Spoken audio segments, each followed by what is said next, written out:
How does one get scratched in the face by a turkey when you're killing it? Well, first of all, I wasn't in the process of what I do with when I did. No. Do you know? I can't remember. I may have made an alibi. Well, do I need an alibi?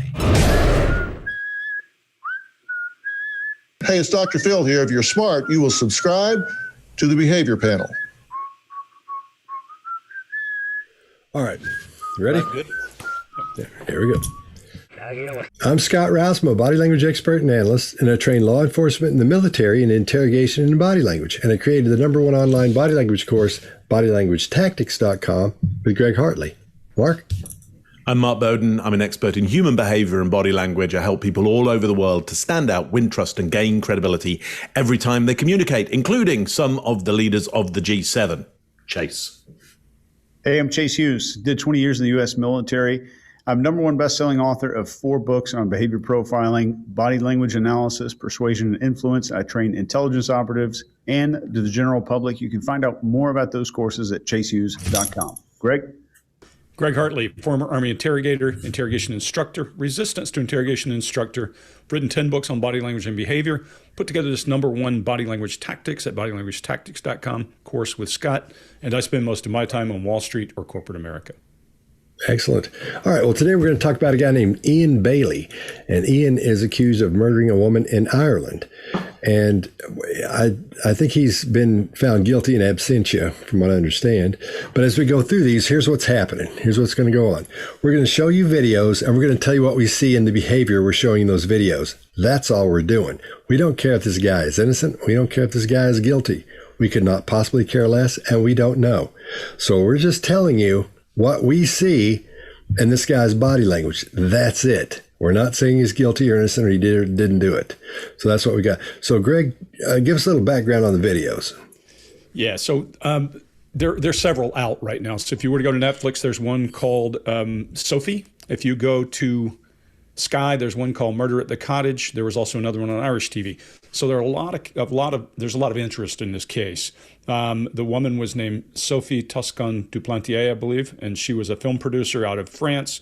She was on holiday or living part-time in West Cork, and she was murdered a couple of days before Christmas. This guy was accused. He's been in court a couple of times. He's been arrested a couple of times, and Mark's going to give you more of the details of the case. But it's a pretty horrific case for a place that has not had that kind of crime in memory. So it became a very hot topic. It's all over the place right now. The original genesis of looking was someone direct messaged me on Twitter and said, look at this case. And of course, Scott's wife and my wife are both like, yeah, look at that case. So here we go. Mark, you want to talk about the legal issues and what's going on? Yeah, so here are the facts. 2019, Ian Bailey is convicted in absentia. It means he wasn't there for the court appearance. It was the French criminal courts, and he was convicted of voluntary homicide. According to the French, he committed voluntary homicide, and he has a 25-year sentence. He couldn't be extradited because the High Court of Ireland overturned that extradition for a whole bunch of convoluted reasons. None of those reasons being that they thought he was or was not guilty or innocent, had nothing to do with that. So the French courts, as far as they're concerned, he is on the run right now. He is a fugitive right now. He, Ian Bailey, maintains his innocence around that. These are the facts as I understand it. All right. There's a little background for you. And you guys ready? Yeah. Yep. Here we go. You would be happy to surrender yourself to the Irish authorities to stand trial in this country? I would welcome it. I mean, it seems like a very strange thing for an individual to be saying. I would welcome it. Try me for murder. Absolutely. Yeah. All right. Mark, what do you got? Yeah, so it feels to me, from what I'm seeing from his eyes, that the idea of these questions are not new for him. I think he's prepared for this. He's very direct with his eye contact throughout his answering. So I think he's kind of practiced these answers. He's very controlled about those answers. However, his breathing rate is actually quite high. So he comes across pretty confident around this.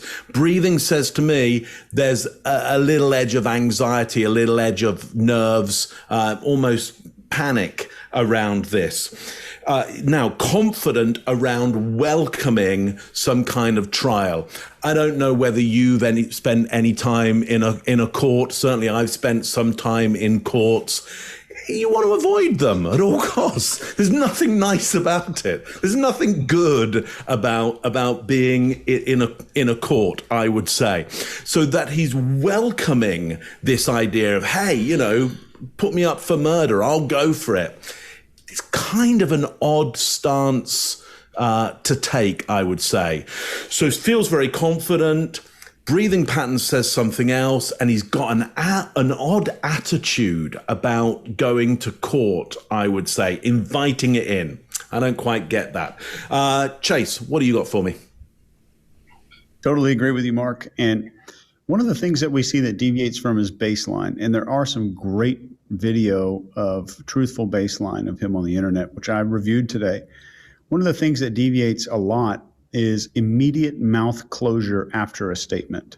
So he makes a statement and the lips immediately shut down, which is uncommon to begin with, but it's very uncommon versus his baseline. And the blink rate goes down to a 0 while he's answering the question. And our blink rate pretty much drops drastically in response to valuable things that we find interesting and things that are potentially threatening to our life. So what we see here is focus. We're focused on valuable things. We're focused on threats. So focus lowers how often we blink. And we see that here. His breathing rate is up to 45 in this. Mark, you noted that. And just to give you an idea, normal breathing rate is probably below 18, and this is per minute.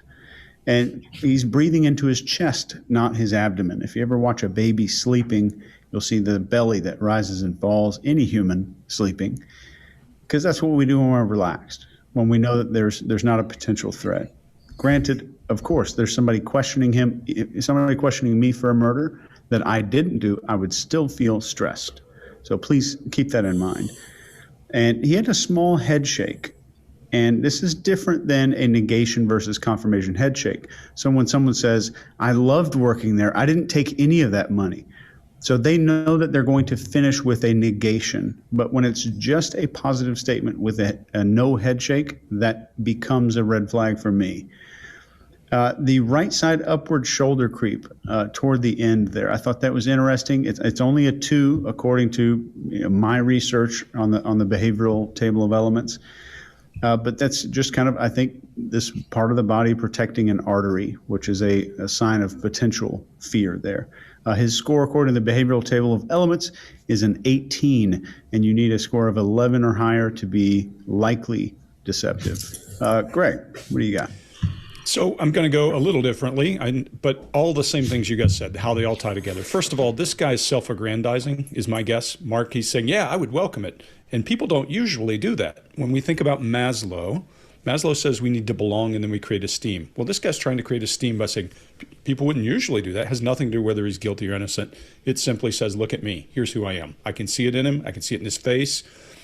He's doing what Scott and I call the romancer in the true crime thing, where he's making solid eye contact, Chase, to your point. And so his eyes are open. There's no blink rate. He's paying attention. He's looking at exactly what you do. He goes into this whole, I'm different. But when he says, I would welcome it, absolutely, watch what he does. Watch blink rate go up just a bit. His respiration goes up. And then he does that quick eye block and does the shake head no, as he's saying absolutely. That all together is a cluster of behaviors. And like Chase said, he gives him an 18. I just give him a target on his forehead because he just did that, and he's in a bind now. The last thing I would say, if I were interrogating this guy, I would just bond him down to make him into an average guy, because I would just say, yeah, I know you're really cool and all that. To me, you look like an out-of-work writer and just push him down and watch what you get. So that's what I see. Scott, what do you got? All right. Yeah, I think I agree with you, Mark. We're seeing a little bit of panic in there because he starts answering before the question is even finished being asked. He's waiting to get that thing out. That's when he's preloaded. I don't think he said it out loud before because the delivery is a little bit odd. It's a little bit off at that point. Also, I think that quick shoulder pop is just an expenditure of energy. He's all geared up and things are starting to tighten up. He's breathing heavy, and as he's doing that, it's not because some shoulder thing goes off. I think he doesn't know what to do. He's trying to control himself. So that's what I think that's about. And the whole time, this whole answer in this whole video, he blinks 2 times. That's it. That's pretty low, But again, when somebody's asking you questions like that, your brain says, we got to keep an eye on this guy or girl and make sure that they don't suspect us. I got to see what's happening and get this whole question right. So that's one of the reasons that his eyes are so locked in like that. He's not blinking a whole lot. Again, that word absolutely seems to always pop up when we're talking about somebody being murdered and they're talking about how they didn't do it. They say absolutely not. It's just an odd word I never use the word absolutely. I absolutely never use it. But it's odd when it comes up in those spots. It seems like most every time. And you guys covered everything else. All right, we good? One thing I did leave out, if I were going to be in front of an audience and I'm worried about fight or flight, I would pick a different tie, not something that draws your eyes, because you can see his respiration rate. Yeah. And just his heart pounding. So, yeah. Well, as smart as he thinks he is, I don't think he would think that way. We won't get into the intricacies of that, but he will later. Yeah, we will later. All right, here we go. You would be happy to surrender yourself to the Irish authorities to stand trial in this country? I would welcome it. I mean, it seems like a very strange thing for an individual to be saying. I would welcome it. Try me for murder. Absolutely. At first, he'd said he'd slept all night. Then he said he got up in the middle of the night to write. I had a story deadline for the Monday morning. I'd part-written the story and I'd researched it, but I hadn't finished it. At some point during the night, I left the bed, came down to the kitchen table, and I hand-wrote the story. And then I went back to bed. All right, Greg, what do you got? So there's one screaming, glaring thing here that we talk about all the time, and I think Joe Navarro came up with it first, and Jack Schaefer, Joe Navarro, and they called it verbal bridging. And then. You never, ever leave that alone. If a person says and then, you go, hold on a second. Do the Columbo thing and backtrack them a little bit, do a backward timeline. The other thing that is interesting here, and there's not body language, we're not looking at body language. The other piece that's interesting here is too much detail, but not the chaff and redirect kind, what I call predictive storytelling. I'm only going to tell you what I think I need to tell you to get my point across, and I'm going to think about the reasons why I would go down there and do it. And so he's got a why, he's got a what he did. I had handwritten it the night before. Well, when you say I'd handwritten it, that's because his typewriter's somewhere else, and he couldn't say I had done it, I'd typewritten something. So he's giving you information that's pertinent to him getting his story that he did it while he was there and then went back to bed. For me, that's a red flag. Doesn't mean he's lying, but that and then is always an opportunity for somebody to hide something. It's just the way it is. Chase, what do you got? Absolutely agree with you. I think there is some unusual stuff going on here, and I think this is a great clip that you picked, Greg, that shows that we have to do a statement analysis here. There's no body language, there's no behavior. So we get a chance not just to analyze it, but to teach you what we're seeing, so to speak, in this clip.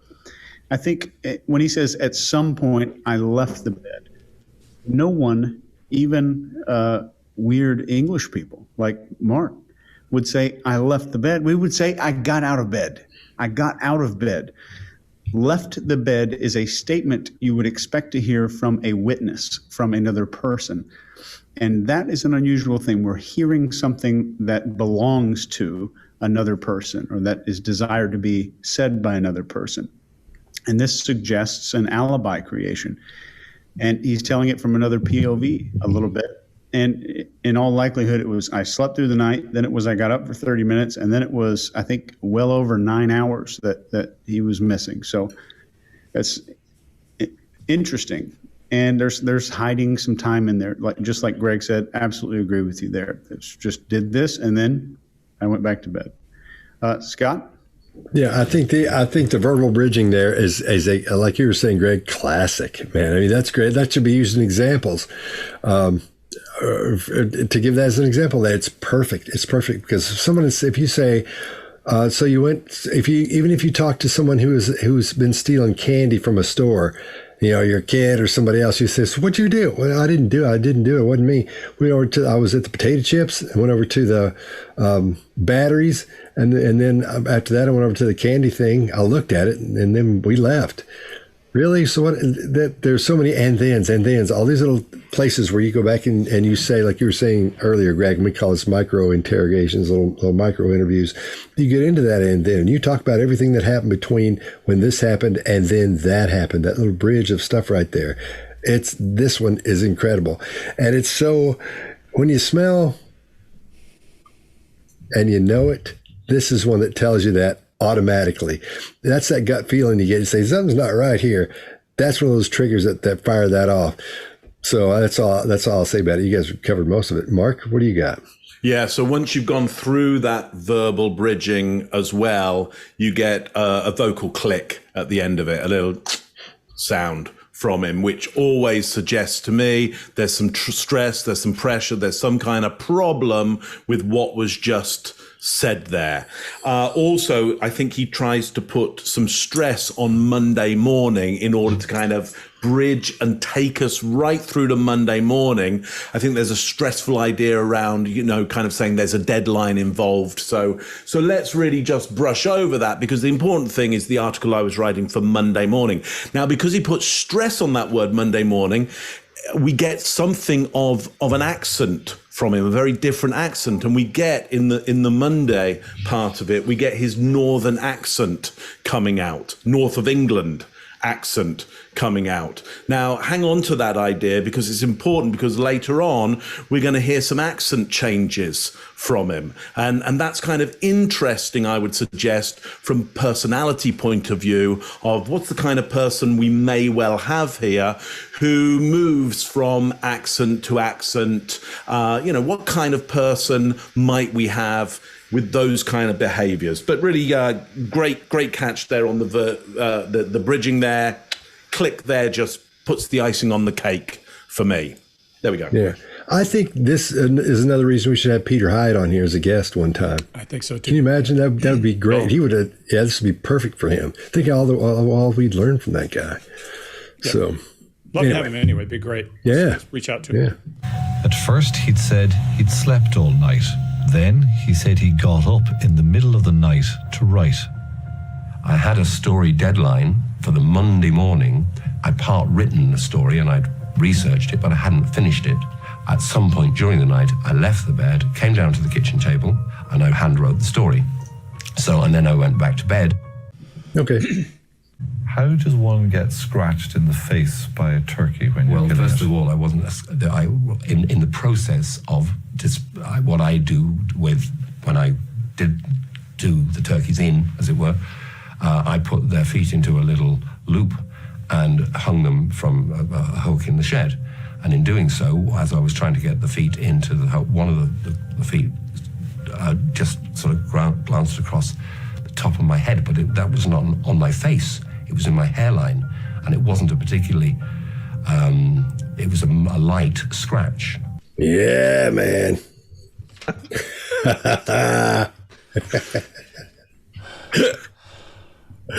Oh, I could hog this and go first, but I won't. Chase, what do you got?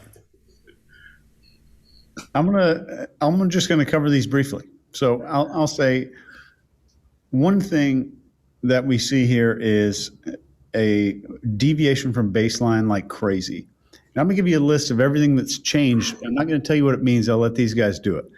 But here's what deviated from his baseline in order: speed, cadence, eye movement, internal dialogue movement, blink rate, and breathing location and speed. That's chest versus abdomen and how fast he's breathing. And the increase in speed is a big tell, is one of the biggest tells I've seen in my days. I like how the interviewer, the reporter, asked the question, how does one do this, instead of how did you? It helps to distance. It helps a more honest answer. It helps the likelihood that a more honest answer is coming.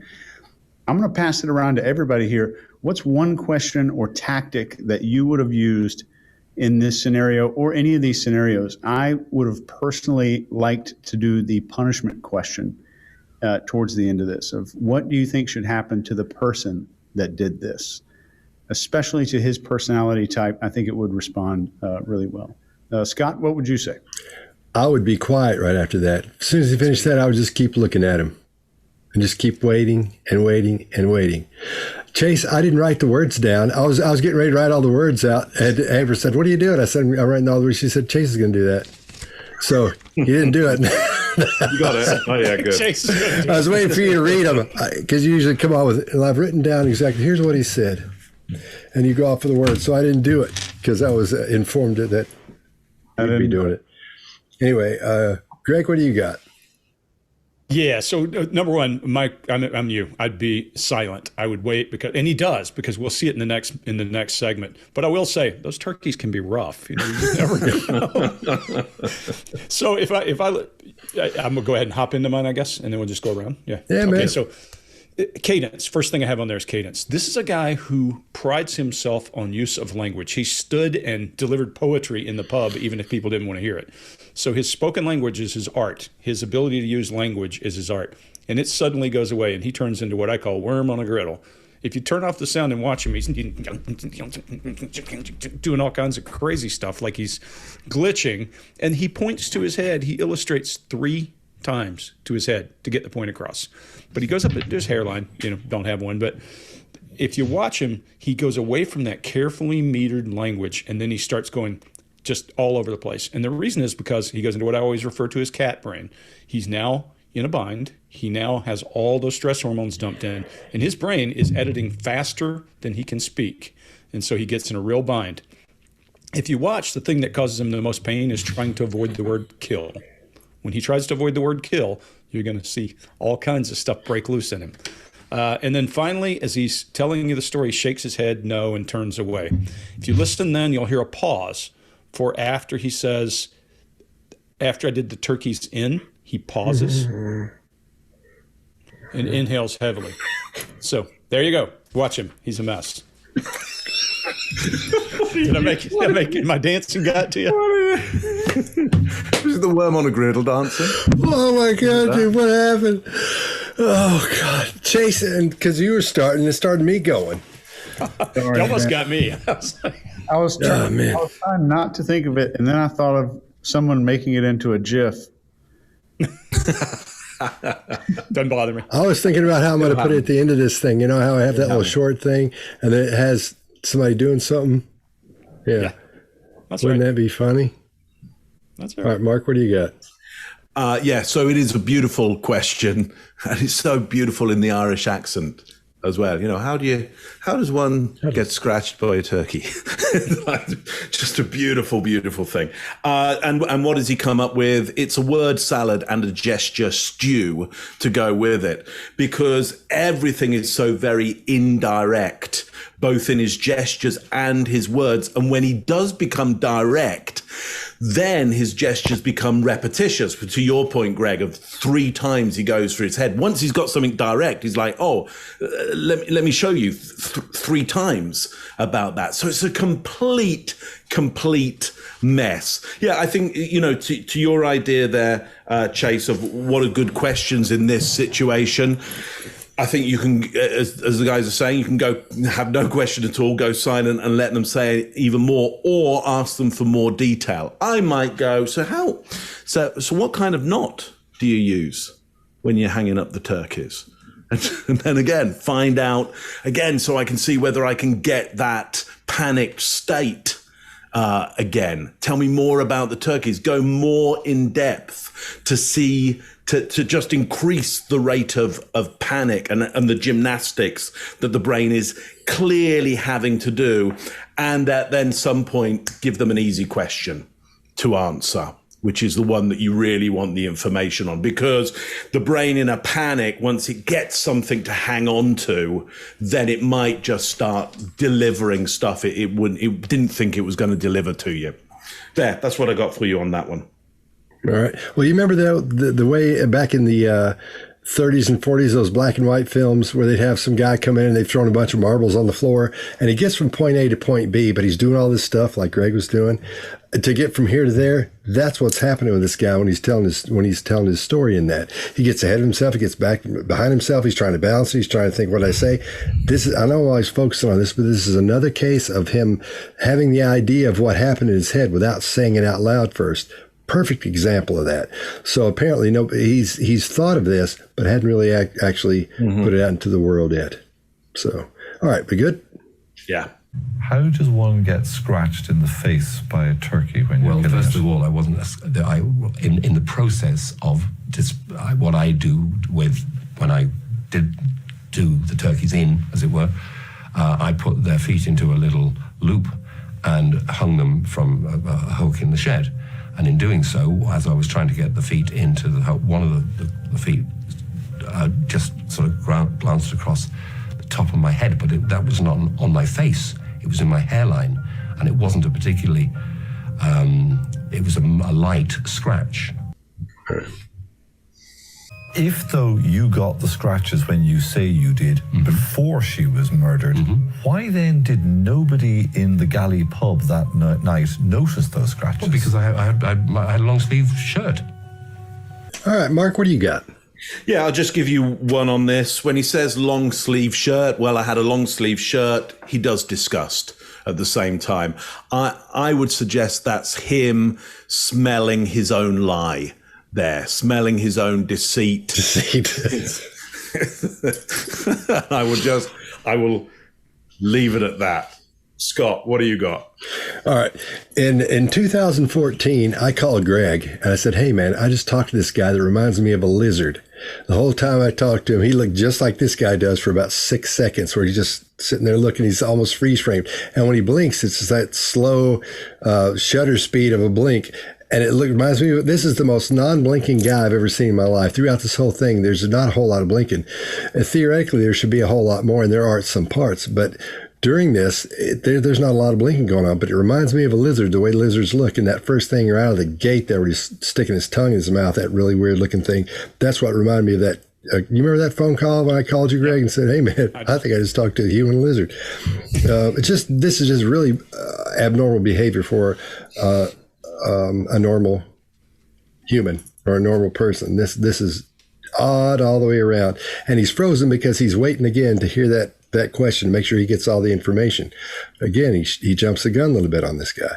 So I think this has got him we're seeing his panic being held back, but I think his limbic system's kicked in, and we're seeing that start to ramp up. I'm not sure exactly when in the series of videos this showed up, but in this one, he doesn't look as panicked as he did a couple back, but it's starting to, I think he's starting to ramp up here. Chase, what do you got? Absolutely agree with you guys. I think there actually is some good blinking here. At the very beginning, his blink rate's up to about a 50 just in anticipation of the question. And when he starts answering the question, it goes down to 0. And there's just eyes are locked right on the interviewer to make sure he's conveying the story. And originally, the scratches on the arms were from the Christmas tree. And now, apparently, they're turkey scratches again. And I think his mouth is open here at the very beginning before he starts to answer. We saw the same thing when we were on Dr. Phil's show, when we were interviewing a massage therapist on there, live on the stage there. This mouth open, forcing oxygen and trying to calm himself down. And so we see a lot of indicators of high stress and high threat recognition before the question is answered. Greg? Yeah, so first thing I see is distaste. That thing you talk about sucking a lemon a little bit, Mark, in the beginning, and that single shoulder rise right out the gate. Then he goes to romancer, that staring in your eyes, and he does a lot of that. He's trying to make sure he doesn't make a mistake. Does that mouth grooming thing, and his breathing rate is up. he does something uncharacteristic. Again, another baseline deviation. The same thing we saw in Mark Castellano as he's validating the question. He does it twice. Only time you see in this entire interview. This, by the way, I think is right after the turkey allegation. So this is all tied together. And I see in him then this relief of, thank God, I got a break. And then he goes into, now I'm going to try to tell you this next part. And when he does, I'm with you, Chase. His blink rate is through the roof for a split second. Then he does eye lock. His blink rate goes down. Watch his pulse. Watch that tie. His respiration increases. He does that more of that mouth grooming, and then his mouth's actually hanging open a bit. And if you watch it, you'll see all that apprehension starting to build in his face. That brow up, mouth open is apprehension. You see it. And then suddenly he does this thing where this muscle right here, and I think it may be connected to disgust, but that muscle draws down. And when that muscle draws down, that's usually associated with anger.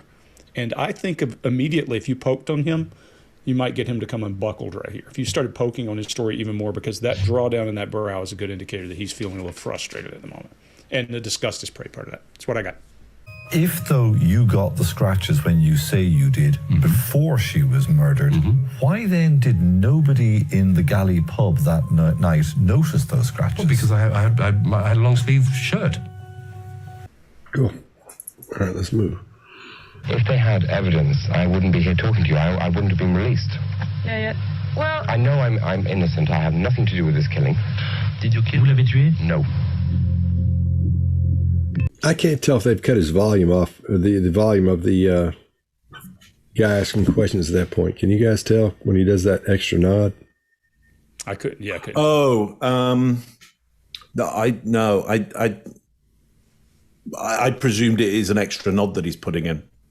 Yeah, but we don't hear that background noise of it. That's the part that I think it bothers me. disappears completely. Yeah, I think so. I believe it does. Could just be me. All right, Greg, what do you got?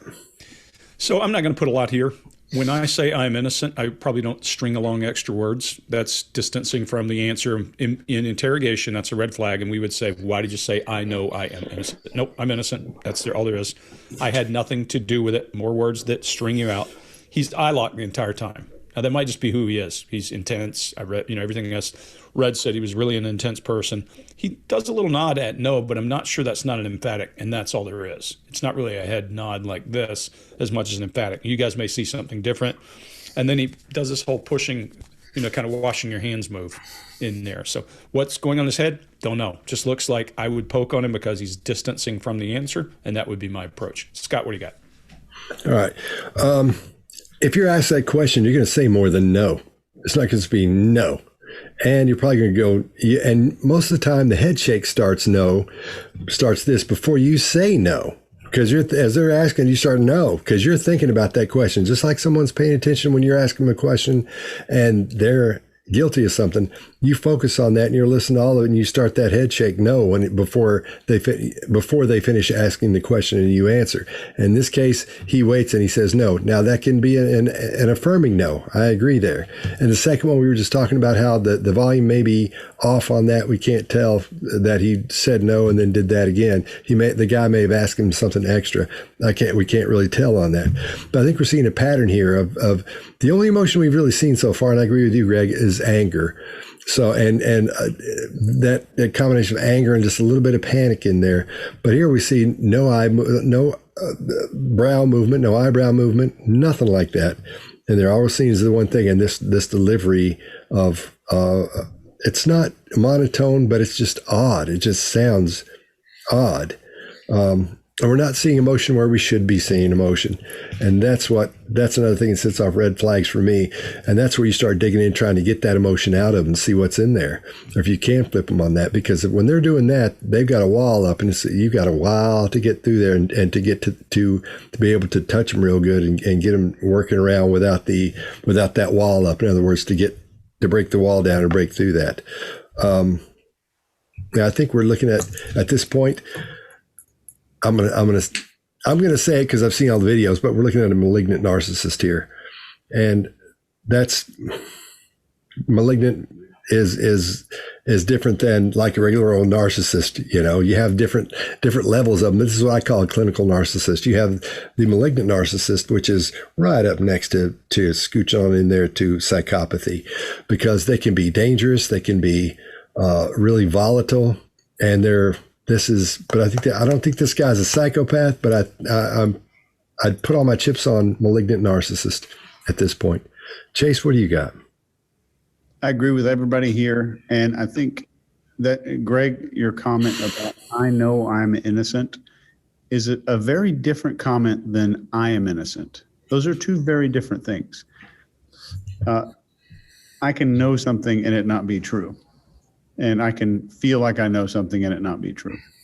So the one thing that guilty people start doing the moment after the crime is committed, they start internally justifying, rationalizing, and minimizing what they just did. And that process doesn't stop.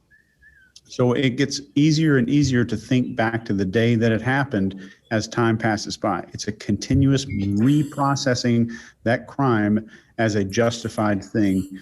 And we're gonna talk about justification in just a few seconds. But I think we see, again, this is a perfect opportunity to see the rapid mouth closure that we saw in the first video, that he did it in the denial long ago. I think this is almost 20 years ago, this video that we're looking at here. So it's a great clip, great choice, Greg. Mark. So I agree. He's doing justification, and he's worked out some faulty, skewed logic around this. Two pieces of logic. One is, if they had evidence, I would not be released. That's not logically accurate. There could be all kinds of reasons why there would be evidence and you'd still get released. So that logic is faulty. Also, he suggests he's innocent because I know I'm innocent. You've really covered this, Chase, but exactly. It's not logical that just because you know you're innocent that you are innocent. And I only want to bring that up again because we're going to see this faulty logic extended even further throughout these clips that we've got. He's got the very emphatic no, hasn't he? And then, yes, he does then back that up with another emphatic nod. I see what you're saying there, Scott, that a question may have been asked. Looking at it, I'm not sure whether we see any recognition of somebody else talking at that point. There seems to be a sense of nothing happening and the interviewer just letting it to see whether he'll build on the no. And I think, I would stake some money on that's another emphatic no, which comes across as incongruous in this because it's not needed. It was emphatic enough at the start. The no was okay. It's a straight no. You don't really need anything else on top of that. So that kind of alarms me slightly. And this is the point where we get in the younger him, this more pronounced Irish accent, especially in that no. It's a way more Irish vowel on the no.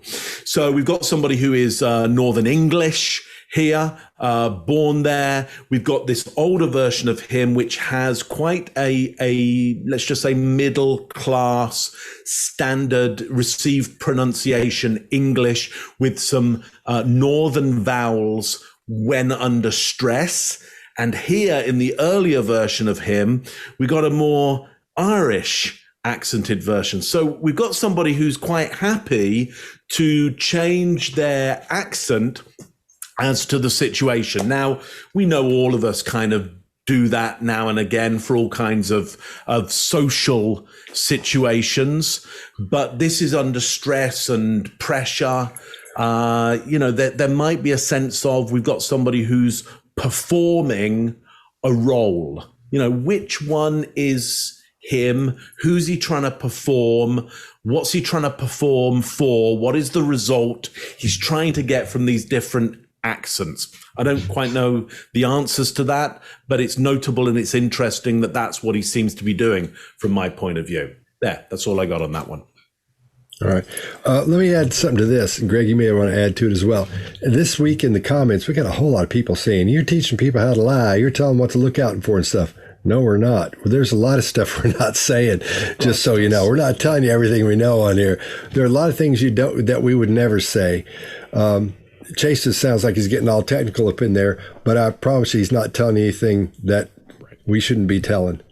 So as we go through this, the last thing to tell you is, okay, if we do tell you, wait until you meet one of us, because it's going to be your worst nightmare that you know what we're looking for and you can't hide it. Because we know a lot of dirty tricks that, I mean, some of the things that I've used in my career, you really don't want to run into. So I always say, if you're accused of something, get a lawyer.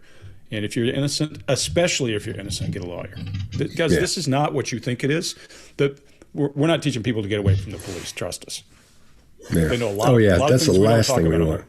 Yeah, sure. Because because why would you give somebody information that you know you're going to go in and talk to them and they're going to know what you know? Yeah, when you're in front of the police, the first thing you're going to do is forget everything we've said. Cat brain engage. Right? Yeah, so that's why you want a lawyer. Like the crime scene shows teach you how to become a murderer. Right. Exactly. Yeah, exactly. Yeah, we're teaching you facts about how to use body language, what we see, and how we would approach it. But we're also going to tell, and Mark, you hit it dead on. Wait, the first time somebody is arrested, and I was an interrogator when I went through SEER school. Didn't help me because my little brain was going, And then you learn, and the whole school gave me the opportunity to bring my thinking brain back online. But guys, I'm telling you, when the first time you meet an interrogator and you've committed a crime, the problem is the crime itself. Chase started by telling you this. The crime itself does a lot of the work for us, because most of us don't go around killing each other. And most people, when they do it, it's going to be an anomaly in their life, and it's going to consume them to the point they're not going to be able to hide the information. Go watch everybody we're covering. Some of these are brilliant people, I'm sure. They just don't look brilliant once they get in front of this. If they had evidence, I wouldn't be here talking to you. I wouldn't have been released. Yeah. Well, I know I'm innocent. I have nothing to do with this killing. Did you kill? Vous l'avez tué? No. Yeah. So many people all coming forward and all saying Ian Bailey, one way or another, said. Surely it's beyond coincidence. Surely there's something there. Well, they weren't admissions. I was using irony as a tactic, albeit I can see now very unwisely. Yeah, man. I'll go first on this one. Nobody says, ironically, I killed somebody. Nobody does that. Nobody does. It's never happened before. It's never going to happen. It doesn't happen. What? OJ. Do it. He said it ironically? Wrote a book about it. I don't think he thought it was ironic, though. Yeah. Okay. Yeah. Except for OJ, because he didn't do it. So anyway, so that's what I got. All right. 'Cause I don't know. I just can't get past that part. Mark, what do you got? Yeah. So maybe irony doesn't mean what he thinks it means. Maybe he was talking about sarcasm or something else. But look, here's what he does by doing that. He elevates himself by going, look at my linguistic skill, and linguistic skill is an elevation. I mean, people with linguistic skill get paid more. People with linguistic skill can be quite attractive to people who they want to attract. And so he elevates himself. Look, I used irony. It's kind of ironic that it probably wasn't irony. It was more likely sarcasm. But there we go. That's tautological, isn't it? There, how erudite was that? And so then what he does, because he's so erudite and so high, is he lowers himself by going with some modesty, going, that was probably, not a very good thing to do. So he's not only having power over how high he is, but he's then taking power over how low he goes. He's completely controlling his status here to the point, and that's to the point that many have made here within narcissism, regardless of it might be malignant or some other, status is clearly massively important. And the more you can control your status and control the status of others, the better off you are as a narcissist. So interesting there. Now we get this lean in, we get this listening carefully, then we get confusion and then innocence. There's a number of emotions that run through, and they all happen too quickly. It's like really bad. So I help a lot of animators with not necessarily the body language to use, but what is natural for how long an emotion lasts, and what would be a pattern or succession of emotions.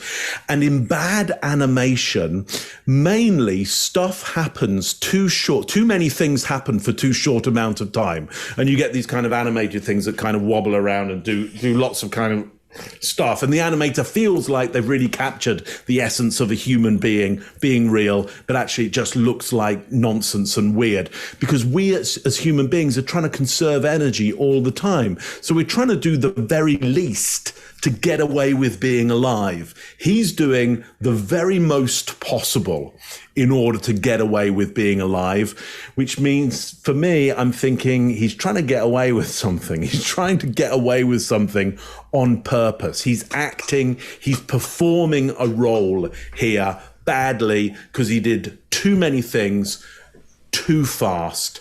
It's too confusing. It's too energetic. Human beings aren't like that. They conserve. They do the very minimal just to get away with it. That's what I got for you.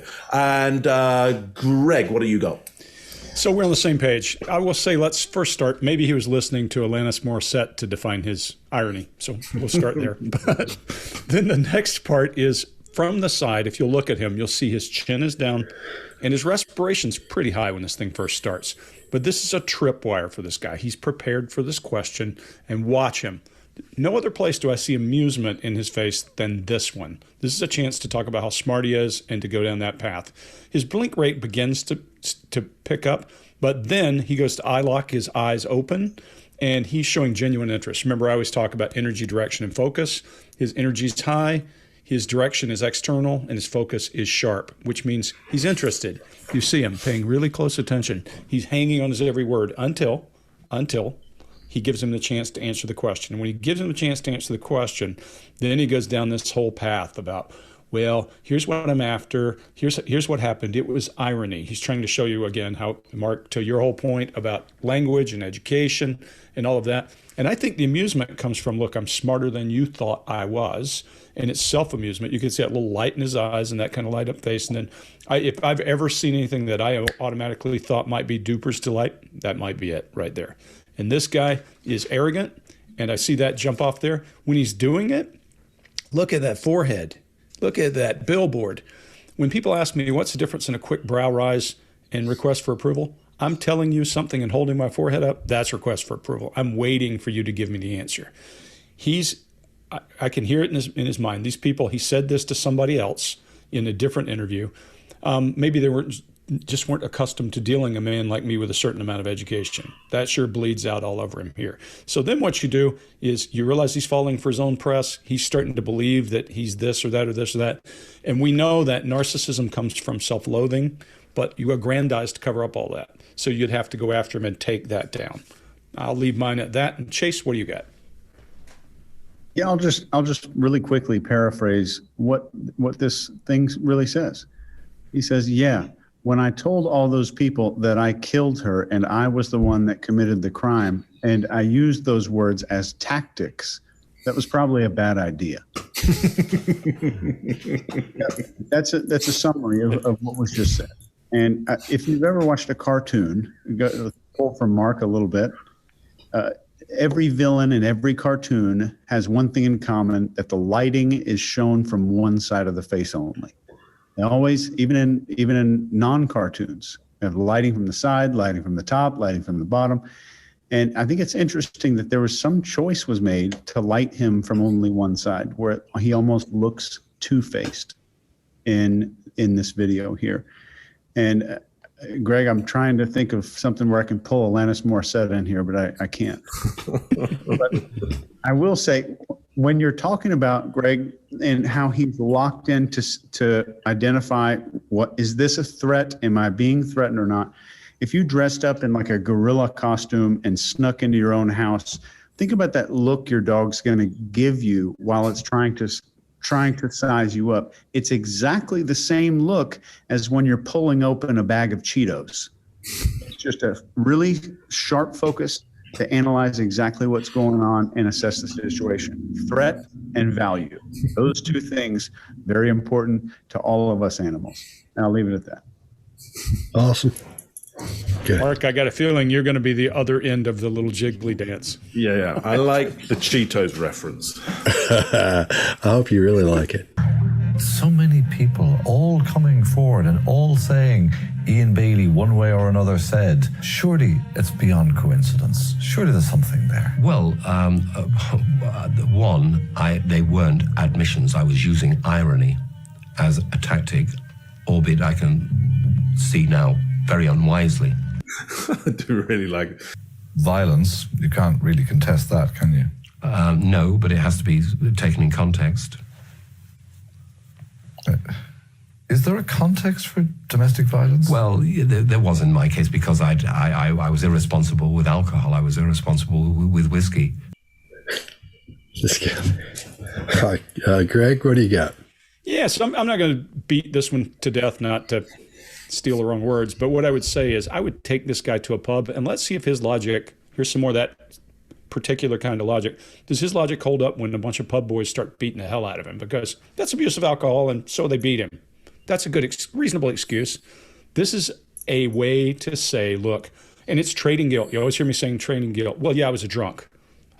Beating her was an accident because I was drunk. There's no excuse for that. You can see that he actually knows that it is not excusable because he actually does a little bit of drawing of his mouth when he first starts. When he touches his nose, I know everybody's going to jump to, he's lying because he touches his nose. This is a convenient barrier. It's a way to hide behind his hand is all it is. And, you know, when people touch their nose, it can be because of blood flow and that. This is a way to hide behind something because he's just that guy. Anybody who will find an excuse for why they beat their wife and say it was inexcusable, he made me think of Prince Andrew when Prince Andrew said, an ordinary shooting weekend. He was looking for a reason why he didn't do anything wrong. And you can see the disgust in the internal conversation, and that's what I'm going to leave it at. Take him to a pub and let's see how his logic holds up. Mark, what do you got? Yeah, I agree. An ordinary alcoholic beating, just your average one. Nothing to look at here. Yeah, so, absolutely. So that nose piece, great barrier. And when you put that together in a cluster, look, on its own, could be anything. I rub my nose a lot because it's like there's pollen in the air around here. I don't come from Canada. There's stuff in the air here that I wasn't born around. Sends me crazy.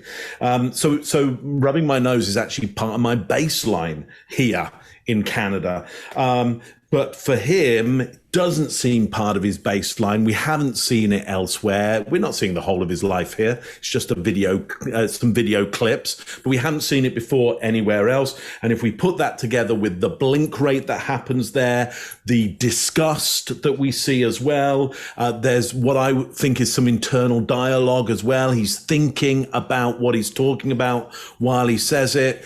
That's quite a cluster for me of something is going on here that he doesn't even quite buy himself. He's making this up and he doesn't even particularly like what he's making up here. Chase, what do you got for us? Agree with every one of you guys on the nose. And speaking of the nose, this facial touching and mouth covering, scientifically speaking or research speaking, have been the number one nonverbal behaviors based on research linked to nonverbal signs of deception. And that's when you get a college kid to sit in front of some guy with a clipboard and lie to him. When the stakes are low, behaviors are very different. High stakes mean different behaviors. Low stakes mean like you're not going to get a lollipop, you're not going to get a dollar bill. It's very hard to measure deception in a laboratory. I'll just say that. But there is some merit to if someone's touching their face and covering their mouth at the same time. There's a natural reaction in humans to kind of cover our mouth when something happens. The same thing, we don't ever teach kids to cover their mouth, but if you see a kid accidentally drop the F-bomb in front of their parents for the first time, you're going to see that kind of behavior. You're going to see that instinctive reaching up for the mouth. So just a good data point there. And this, we see some glabella flexing there, which is typically associated with dislike. And one thing that happens over time, I think these people start to soften what happened, and we see that he has a habit of softening. He didn't abuse alcohol. He didn't get drunk all the time. He didn't drink too much. He was just irresponsible with alcohol. So it wasn't a big deal because it was just a smaller, less offensive word. So we see some what's called severity softening here. So we see a lot of red flag data points here. That's all I got. All right. Is that everybody? No, I'll go. So after that question, he looks down like a child would look down when they're in trouble because he knows this isn't good for him. And the thing with the glabella there, Chase, I think some people say that's a micro expression. It's not a micro expression. This happens very quickly. And it looks to me like, in my opinion, I would say that's anger we're looking at, because that's the except for the eyes you don't see the whites of the eyes when you're doing that. It's almost like he's been punched, and he goes back in anger and comes, as the question's hitting him, he comes back with that face. The broken speech pattern, that's like when he got busted before, so he's starting that all over again. And this is the only time he's accepted responsibility for anything. He does it twice, but this is the first time we're seeing it, and it's really not taking the responsibility for it. That's just the coward's way out. So what this guy's doing, because he's a coward. Anybody that does what this guy's, because he admits beating his wife, so he's a coward. And we all have other adjectives we'd like to use and descriptive terms we'd like to use for that guy, but that's what we'll leave it at. That is coward at this point. And it's the only time he accepts responsibility. Doesn't accept responsibility, but he agrees that he's made a mistake there, and that's tough for a narcissist, especially a malignant narcissist. And like Greg was saying, the basis of that is they loathe themselves. They know what they are. They hate themselves. So this whole thing just rings of malignant narcissist to me. All right, is that everybody? Yep. Violence, you can't really contest that, can you? No, but it has to be taken in context. Is there a context for domestic violence? Well, there was in my case, because I was irresponsible with alcohol. I was irresponsible with whiskey. It's a move. The libel trial went into very, very personal details from your diaries. You wrote in some detail about being sexually very aggressive. You said that you were a monster or a beast or something like that. I can't remember. I may have made a reference to my behavior towards Jules, that I behaved very badly. But that doesn't make me a killer. Chase, what do you got? Killing somebody makes you a killer. So I could list off hundreds of things that don't make me a killer until I say killing somebody makes you a killer. We see his breathing rate back up to about 50 here. Remember, 20 or below, 18 or below is about the average. We see chest versus abdomen breathing up into his chest, at that breathing rate. There's a rapid increase in blink rate right before the question is answered, and then as he starts to answer, it is target focus. It is threat identification and threat focus. I think it's interesting that he, in all of his videos and any other media, he's using his right hand most of the time to gesture. He uses his left hand to talk about Jules, and he uses this blocking gesture where he's cutting it off, pushing it away, and blocking. There is authentic eye accessing here. We're seeing him access real information. When the journal's coming up, he's really trying to think what was actually there. What can I grab out of that page that can, knock one domino down that might knock some rest of the story down as well. So some great baseline here in this video when he says, I behaved very badly. And this is another example of severity softening. I behaved badly. I was irresponsible with alcohol. So now we're seeing a pattern of softening the severity of his own behavior. Greg? So he's trading guilt again.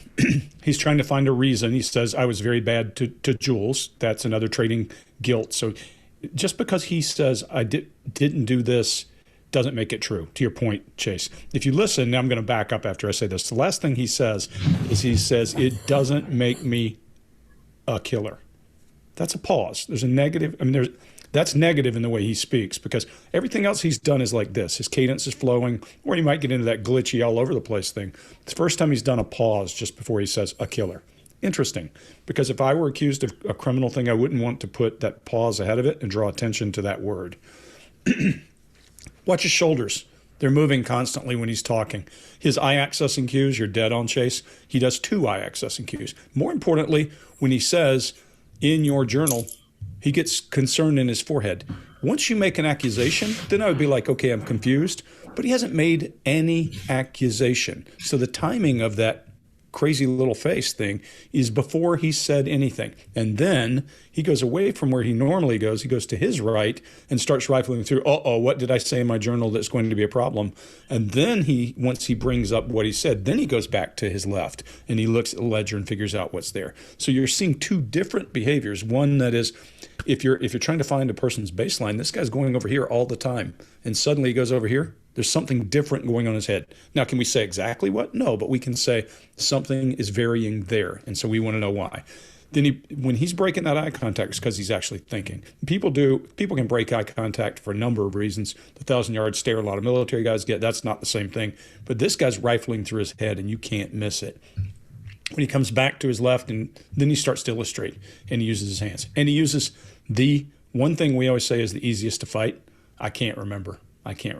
So pressure's up on this guy. Things are negative now. This is not about the turkey scratching his head. This is about, did you beat your wife? Were you sexually aggressive? These are character assassinating things that do start to say, you had a problem with alcohol. You beat your wife. You're sexually aggressive. You were still drinking when this was going on. We don't know where you were. Now he's starting to feel pressure, and you can see it. Look at his respiration. Watch that tie. As his heart's pounding, it's pretty easy to see. Scott, what do you got? Yeah, I totally agree. He's going right down the road of telling on himself. In other words, he says all these things that happened. Yes, my behavior was bad towards Jules, and I abused whiskey and all that, but it doesn't make me a monster. Yes, it does. Yes, it does. You just contradicted yourself. If you hit women and you're some guy who's all drunk hitting women, yeah, you're a monster. That's what they're made of. That's how you make one. That's how you become one. Children know you as that. Wives know you as that. That's what you are. So yeah, he is that. Why would he say monster? Why would he say it doesn't make me a monster? Yeah, it does. You are one. You just said you were. I'm getting a little too into this. Anyway, so I think we're seeing a pattern of behavior that he's talking about that shows he's a candidate. What makes him a candidate to be the person who may have committed a crime this bad. How's that for wording? So that's what I got. Mark, what do you got? Yeah, nothing much else other than some reiterations of what you're saying there. Yeah, for me, breathing rate suddenly goes really high. Blink rate is there as well. Love to see those eye accessing cues as he goes for, what's in that? What have they got on me? What did I write in that journal? But none of the eye accessing that I see is about self-reflection. So he's utter in that moment of going, hey, what kind of character do you think you are? He has to access stuff that he's written down. He has to access data. He doesn't go inward and go, let me just think about myself for a moment and now inform you who I am right now. This is the kind of values that I work under. Let me explain myself right now. Doesn't have the capacity, could be stress, could be pressure, to be reflective in this situation. Maybe he's not somebody who's that reflective a lot of the time. And again, that might fit quite well into the persona type of the narcissist, maybe even different types of narcissists. Somebody who, well, if they're really reflective, that they really think about themselves, that's, emotionally pretty hard for them to do. It's painful for them because, as Scott said, because of the loathing. It's painful to think about yourself. So you externalize that. You build up a big ego. You build up a big story about yourself. You use those stories to lower other people's status as well, so that by default, you're grander, and you get this grandiose figure who's unable to really touch upon themselves. Now, that might be a big extrapolation from this little piece here, but maybe it's not. Maybe it's pretty accurate. Anyway, you decide. What do you think? There. And guys, not once has anybody said this guy committed murder. Not one of us. What we're saying is, if I were interrogating a guy and I see a pattern of beat your wife 3 times, one bad enough to be hospitalized, have stuff done to her, have repairs made, admitted it, say you have a problem with alcohol, this is around the time you were having troubles with alcohol, and you had some sexual thing that you wrote out in your diary. Now, if I'm in the interrogation room, I got things to play with. And that's what you're seeing this interviewer do, is say, bink, bink, I'm putting you in a box with bad guys. Now, you tell me why you're not a bad guy. And people leak information when they get to tell you why they're not a bad guy. Yeah. The libel trial went into very, very personal details from your diaries. You wrote in some detail about being sexually very aggressive. You said that you were a monster or a beast or something like that. I can't remember. I may have made a reference to my behavior towards Jules, that I behaved very badly. But that doesn't make me a killer. All right. The French investigation team had a psychiatrist read these extracts from the diary and offer an opinion on your character. He mentions, I'm quoting directly now, narcissism, psycho-rigidity, violence, impulsiveness, egocentricity, intolerance of frustration, and a great need for recognition. Do you recognize yourself in any of that? No, I don't. There were a number of mistakes maybe that I made. You have no alibi. Well, do I need an alibi? I know that I have nothing to do with this. Now, it's very difficult to prove a negative, and this has been one of my problems over the years. Because I've been accused, all of the effort was put on to making me the murderer. It's very difficult to prove a negative. And I've not been able to sufficiently so far do that. All right, I'll go first on this one. After he says narcissism, after the guy goes down the list of narcissism, then psycho-rigidity, he's talking about mental rigidity. And that's where the person refuses to see things from another person's point, to accept that. And that's when he has a problem. As soon as he says that, you see him recoil from that as he's refusing to accept any of that. So this is what he's describing. He's showing us the definition of that as he goes through it. And the same thing for the narcissism part. He's just, this guy's just pointing out all of his problems. He doesn't agree to one of them. He says, none of that looks like me. And all we've talked about is how he's a narcissist and how he's all these things. He's refusing to accept any of that. And the guy, the psychologist, just said this from reading his diary, from reading his journal. So that's pretty hardcore there, if you can figure that stuff out. And you can see him recoiling from these things as the guy's explaining them. I really got to watch what I'm saying on here, so I'm going to make mine short. Mark, what do you got? Yeah, so I think what's happening there is irony. just so Ian Bailey, if you're watching, that's what we call irony. Okay, so I mean, you're not on his Christmas list anymore. right, exactly. I won't be getting a Christmas card from Ian Bailey, and I'm sure the poetry would have been fantastic. Yeah.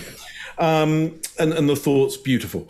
Anyway, look, Mr. Bailey is not as smart as he thinks, because he makes a fundamental mistake with the idea of logic. This idea of you cannot prove a negative.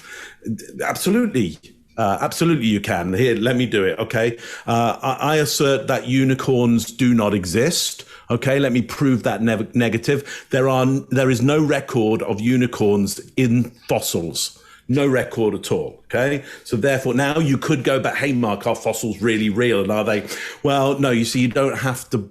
If you have to trace back your logic to every assertion, you can't prove anything. So in the world of logic, absolutely you can prove negatives. Now, what he says is, so it's a classic mistake. Ian Bailey makes a classic mistake of logic by going, you can't prove a negative. Now, you can assert it is not my position to prove a negative. That is not the preponderance of evidence is not upon me. It is not my burden. That's a whole different thing.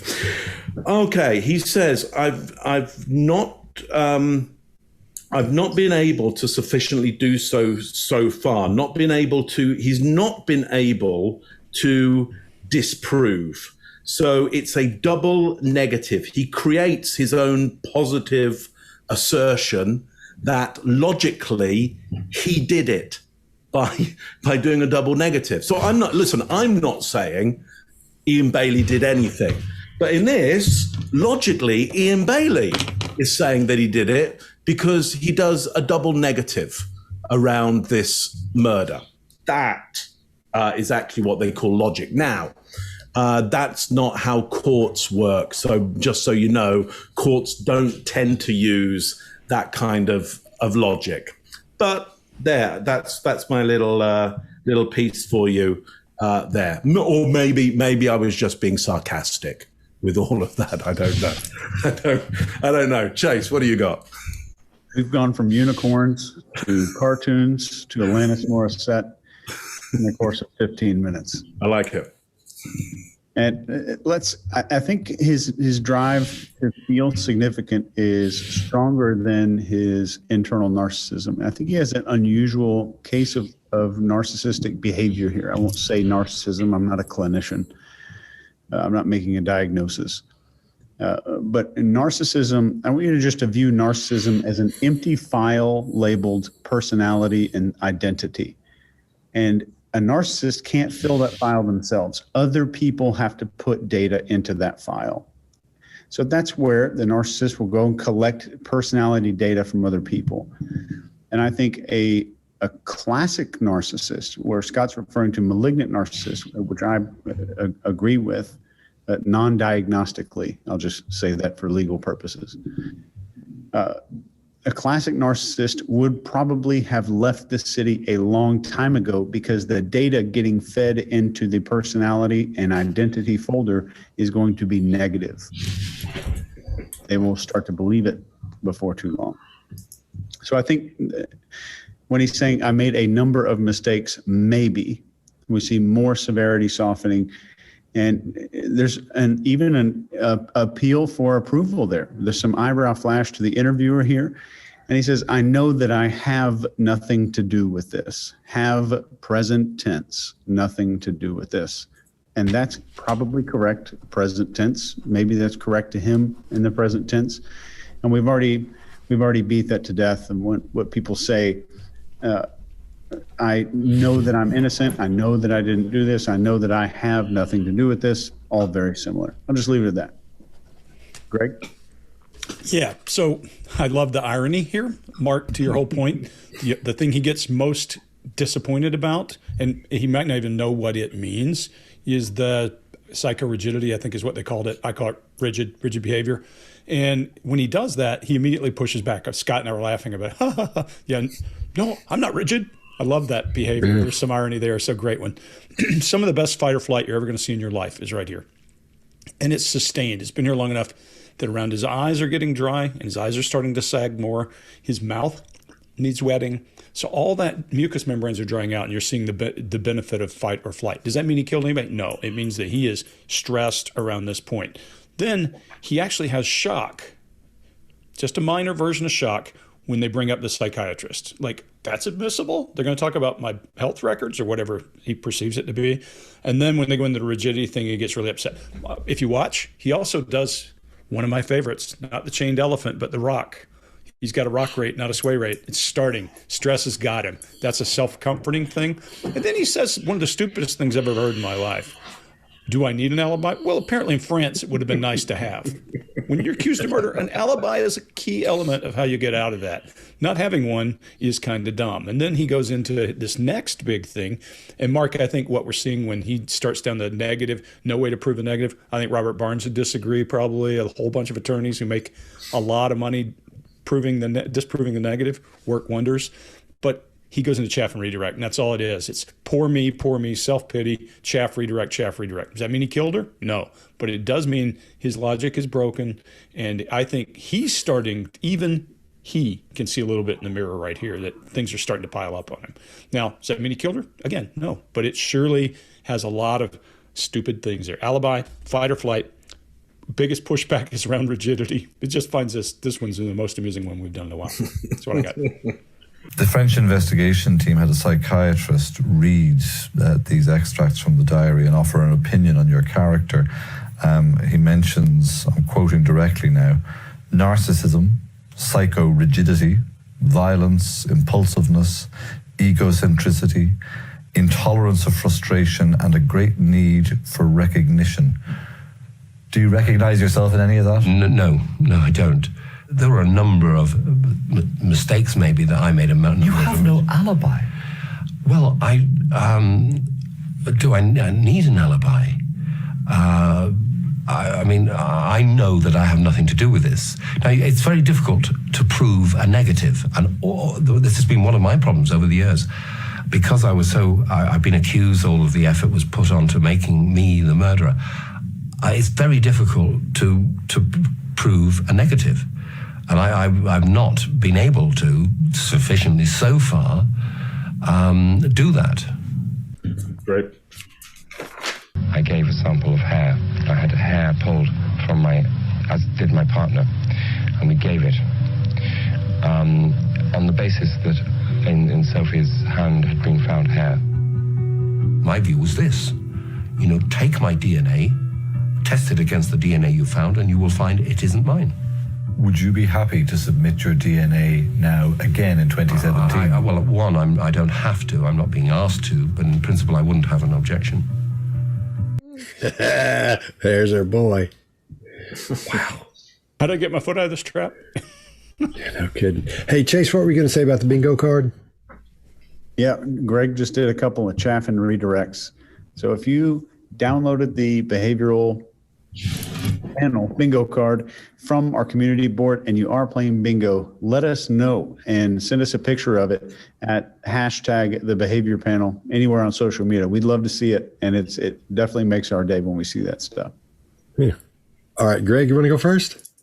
Sure. I'm not going to cover the entire thing. Let's start with him as a young person. Eyes riveted, way too much eye contact. But I think that may be part of his persona. He was larger than life in town. They said he would demand people listen to poetry in the pub and that kind of thing. And I said to Scott, can you imagine going into a South Georgia bar and saying, all you guys need to listen to me? That wouldn't go over so well. And these guys were tolerant, and they said he was larger than life. So maybe that's part of his persona. But it's dramatic. It's almost like he's trying to deliver a dramatic line. Again, probably back to his persona. His eyes are locked. He goes, we gave hair. And, well, we didn't volunteer. They probably came around and said, hey, we'd like some DNA from anybody that we think is involved. That's it for there. But then when he gets into where he's talking about it's my view and that kind of thing, it's my view that if my DNA didn't match, I'd be okay. He's illustrating with his hand and doing kind of a timeline. Looks reasonable, looks right. Then, just as he gets to the end there's apprehension, and we can see apprehension because your brow is up, your eyes are locked, and your mouth is open. How many times I've in my life interrogated prisoners, real and seer, that apprehension is the number one thing you see on their face, and you can see it starting to creep into him. As he says, where he basically says it wouldn't be mine, I forget his exact words right there at the end. That's Desmond Morris 101. Desmond Morris said that anything distasteful you push out of your mouth. So while he may be saying the words, he does a tongue jut there at the end. Does it mean he killed anybody? No, but it means you saw him as a young man saying one thing. Now you see him as an old man saying one thing. And they're very different body languages. just would say that. And I think part of it's because he had an impression he was trying to deliver in the first one. Mark, what do you got?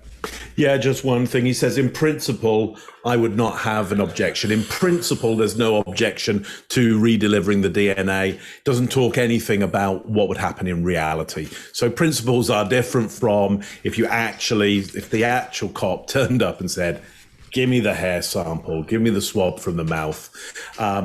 So, using a sleight of mouth there in terms of using principles instead of absolutely in reality, bring it on, got no problem at all. So clearly he does have a problem. He does have an issue with in reality delivering fresh DNA samples or a DNA test under the more modern criteria being done at this point. Scott, what do you got for us? I totally agree. I think he got away with the DNA test last time because apparently he didn't give very much hair, but I'm sure they asked for it. But back then, I don't think DNA was as potent as it is now. But then he says he would give it, but shaking his head no, as he's saying, yeah, he would give him some DNA, but he hasn't been asked. So why would he even bring that up? That's on his mind. He's worried about that. Because there's no other reason to say, well, they haven't asked me, but I would give it. Yeah. You just say, yeah, man, you want it? Come and get it. That's all. That's what we would say. You want DNA? Here. Why don't I spit in this cup or whatever you need me to do? There you go. Here's my DNA, man. Go knock yourself out with it. But he's not going to do that. If it came up, I'll bet he'd fight it. Because I did it before. Why do you need it again? I'm not doing it again. I've already done that. That would be his argument.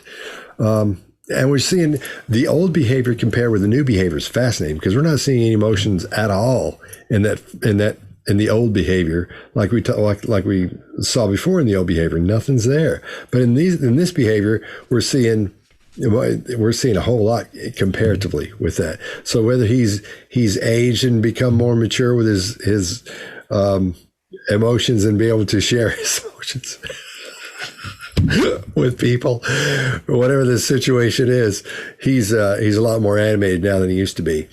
So I think his confidence is low on this, and we see that by all those little shoulder jerks and his approach to it, and how he's kind of his head's cocked forward a little bit, and his delivery with that. I think he's unsure of this, and I think he's worried about it. And I'm going to put $100 on it. If anyone wants to take the bet, he's not going to give up his DNA easily if he gives it up, because his argument will be, I already gave it before, and that'll be his argument. Chase, what do you got? I'm definitely not going to take that bet. He begins head shaking and then goes to head turning as soon as he realized what the question is. I think that's a great little clip right there. There's a head shaking, and a second later, there's head turning. Right as he realizes what the question's about. And he starts with this thing that he's kind of famous for, from what I've seen. Every time he's asked a question, he starts with these numbered lists. He goes, well, number one, and then there's usually no other numbers coming after that. And he is starved for oxygen in this clip. And you can see his body is starved for oxygen. You can see his mouth open, pulling in as much air as he can. There's a denial first, followed by in principle. Well, I would do it in principle. And I think it's interesting to note that he was, in the first clip that you watched tonight with us, he welcomed a new trial. And now he's not very comfortable with it, and he's a little bit hesitant with the new technology. That's all I got here. Yeah. Yep. I gave a sample of hair. I had hair pulled from as did my partner, and we gave it on the basis that in Sophie's hand had been found hair. My view was this, take my DNA, test it against the DNA you found, and you will find it isn't mine. Would you be happy to submit your DNA now again in 2017? Well, one, I don't have to. I'm not being asked to, but in principle, I wouldn't have an objection. Yep. That's it. On one occasion, while she was in residence in the cottage, I saw a person inside the house at some considerable distance. I wouldn't have been able to recognize them, known who they were. So did you ever meet her? No, I didn't ever meet her. All right, Mark, what do you got? Yeah, really simple, easy one on here. Did you ever meet her? No is a fine answer. Just go with no. That's it. And again, I'm not trying to teach you how to lie here, because if you get in this situation and you did meet somebody and, I ask you, did you ever meet that person? You'll forget that I said, just say no. No will be fine. Don't qualify it in any way. Don't repeat anything. No is a really good answer. Fall silent. Wait for the next question. You'll forget because the pressure will be too high. And if you have met that person, you'll come up with a whole bunch of stuff around it. Okay? He says, no, I didn't ever meet her. It's unnecessary to say the rest. That's a red flag for me on top of everything else. That's all I want to say on that one. Scott, what do you got?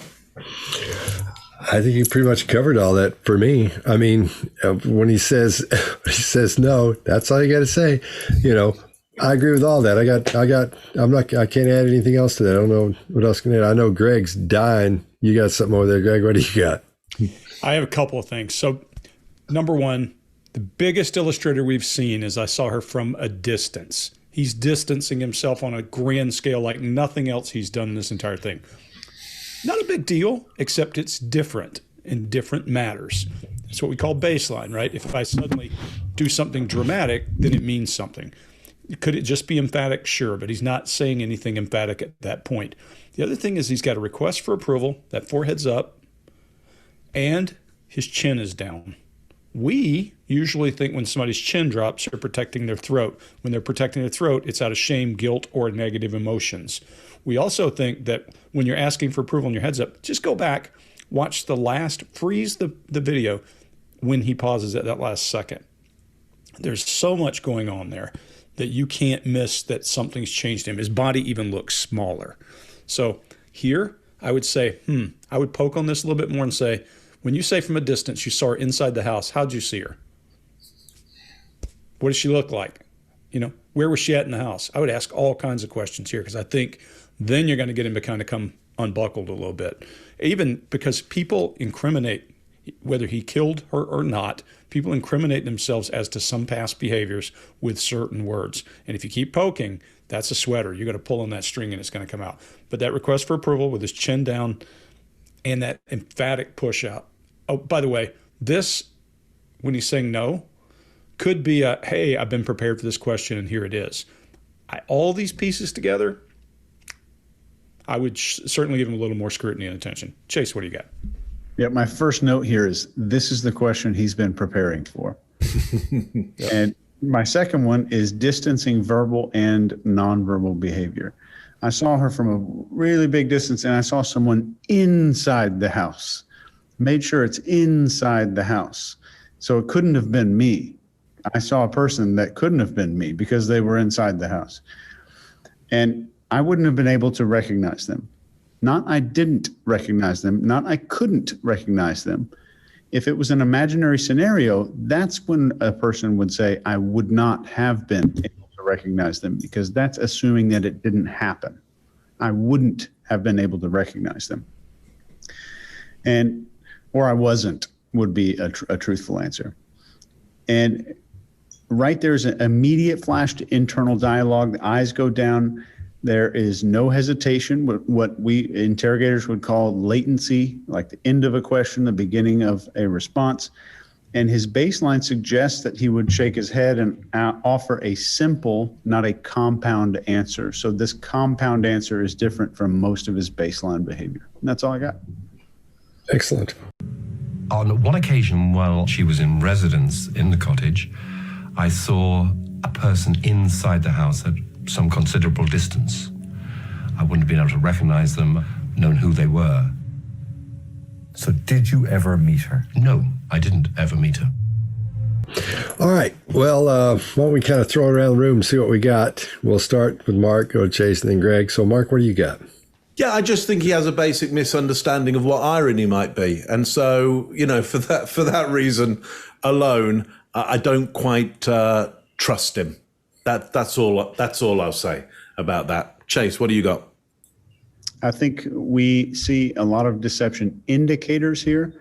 I won't say that there's a lie or a murder that took place and this is the person that did it, but there are a lot of red flags. And there are more red flags than I have seen on average. Even talking to people who are actually later convicted, I see more red flags here than I would see in a case where we would later have a conviction. Greg?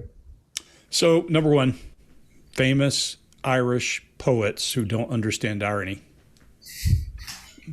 I'll take that category for nothing, right? There's number one. But let's just walk through. The guy is weird. I mean, he's quirky in his behavior. We know that. If you go and look, he walked around town dressed like some, pirate. One woman described him looking like a pirate, whatever. So he's odd. Does odd mean that somebody murdered someone? No. He beat his wife. Does that mean he murdered someone? No. But all this other stuff. Now, what I'm going to tell you is the only way you get to know if he murdered someone is forensic evidence or confession. The rest of it, we're conjecturing. The rest of it. That's it. So what we would do is all these red flags that Chase is talking about as an interrogator, those are levers. The minute I see a weakness, I'm going to flip it open his little control panel, push a few buttons, close it up, and go back to work. He's got a lot of them. He needs approval at a lot of turns, and we would certainly give him approval. Here, what I see is enough red flags to make me go, I'd love to talk to this guy. Not, did he kill her? But, I'd love to talk to him. See, is he just so wacky that he doesn't understand that he's using the word incorrectly, or was that intentional? Was that a tool? There's a lot of reasons to want to talk to him, and I'd love to. Scott, what do you got? From video one to this last one, all we're seeing is just multiple things that we train with, and we say, hey, look for this, and this, look for this, and this. We're seeing all those things in here, from the way he's speaking to his delivery to the way he ends these things a lot of times. And I think we're seeing, like I said before, a malignant narcissist, and I think that is obvious here. If you wonder what they're like and how they act and all that, go watch this. Go watch this thing on Netflix, because that's what you're dealing with. That's what you're dealing with here. And I agree with you guys. There are more red flags in this thing.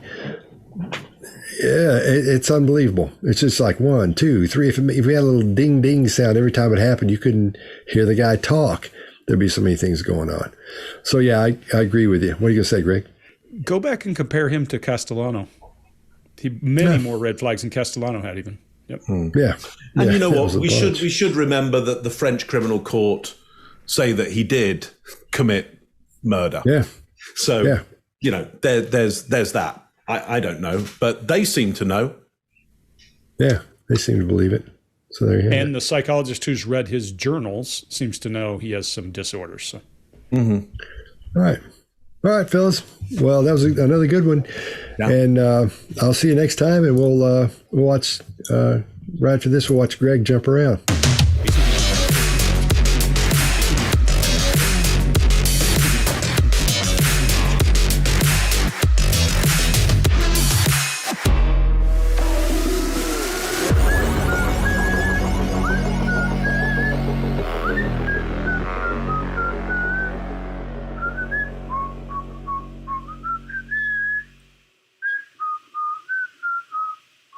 Hey, it's Dr. Phil here. Please subscribe to the Behavior Panel.